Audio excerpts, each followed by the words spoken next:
One more gun to clean, one more story. By the way, my buddy Doug O'Running gave me this, and I used the heck out of it. I use it to kind of cut some of these rags. Of course, I haven't used any on camera, but that's what I do with it. And I got a can full of used t-shirts that I use for patches. But story on this video is just some of the weird experiences that we don't think about unless you travel abroad. One of the weird stories that I heard from people who have traveled abroad, and I've got a few weird stories of my own. There we go. But I had worked at a place where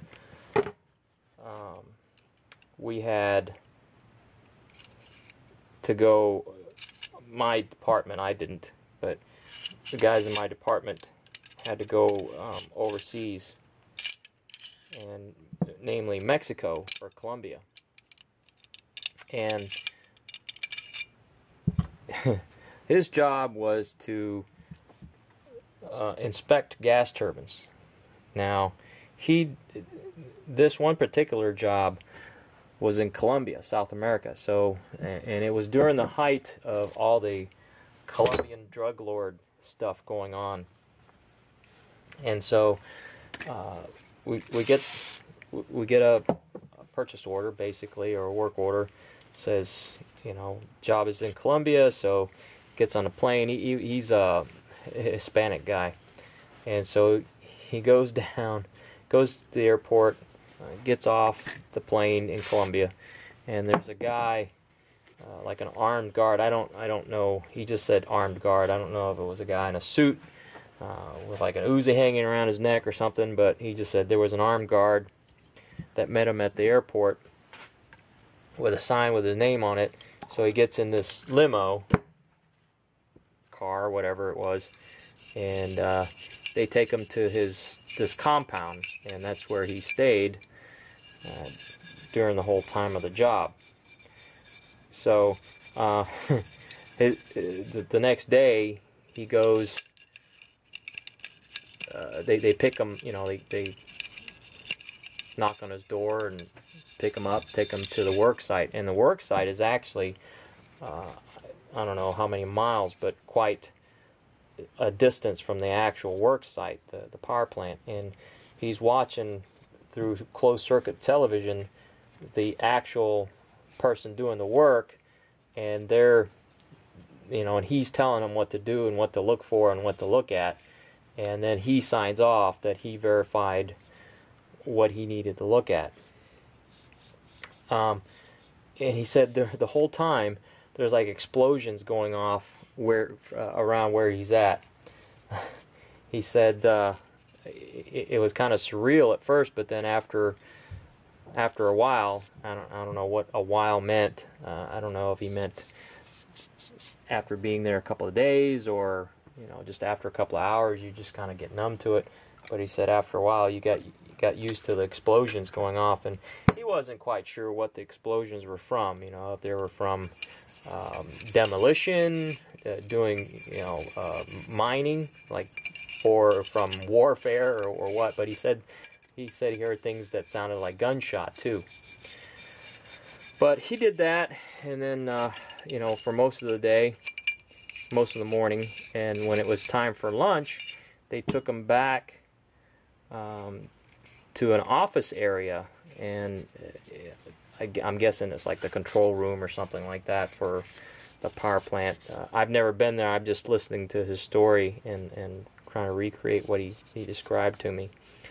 But he said he goes into the, we'll just call it the control room, some office areas, and there's like people lying on the ground. There's people all hunched over with their heads on the desks, and of course he kind of put the explosions and the gunshots together with the scene that he sees with people lying on the ground, and he's like, oh my gosh, you know, they've come in, and you know, the rebels or whoever the the warring factions have come in and killed everybody in this place.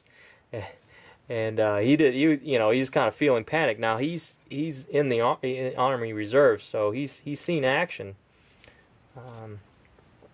At least at this point, he's seen, he's been trained in combat. And so he's like, oh man, what do I do? But he looked at his guards, his bodyguards, and they're just, doing what they're doing. They don't seem concerned. So he's like, well, okay, maybe they know something I don't. And then he said at that point he saw one of the people laying on the floor kind of roll over and yawn and stretch, and he was like, oh, I get it. It's a siesta. So people were just taking a siesta for the day at lunchtime. But that was kind of bizarre. And then he said that I can't remember if it was him or somebody else told me that they were either in Colombia or Mexico or somewhere, down south of the border, and they were at a shop. They were buying something, and I'm thinking it was this guy telling me, because the way he tells it, he's a very good storyteller, unlike me. But he says, yeah, I went to go pick up something to buy, and I go to the cash register, and it's like the church bell's ringing. It's like 1 o'clock, and the shop owner like pulls the gate down and closes the gate. And he's like, what do I do? I can't pay for this stuff. It was siesta time. So apparently at siesta time you can't even buy anything. I guess he could have walked off with whatever he had in his hand, but he's an honest guy, so he didn't want to steal anything. So he just kind of put whatever he had in his hand back and just kind of walked away dumbfounded. But he said, that was the weirdest thing he ever seen.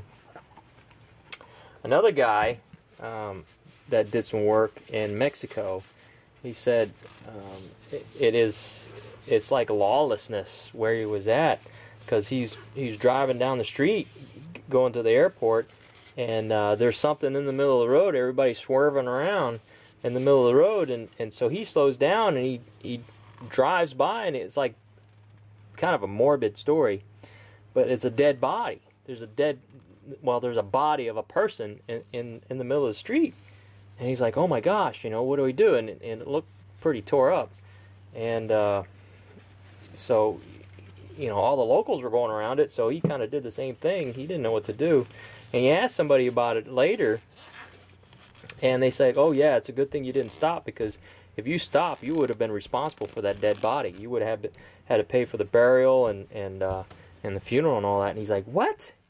And he's like, yeah, man. He said, don't ever stop and pull over for a dead body around here, because then you become responsible. Let the state take care of it, or the local government take care of it. They'll come by and do what they do with it. So definitely a different perspective from what we're used to in America. But that's it. Those are my brief stories from coworkers that I work with. Whatever. Some brief stories from coworkers on their overseas experiences. I'll do another story time of my experiences overseas. So I'll talk to you then. Bye.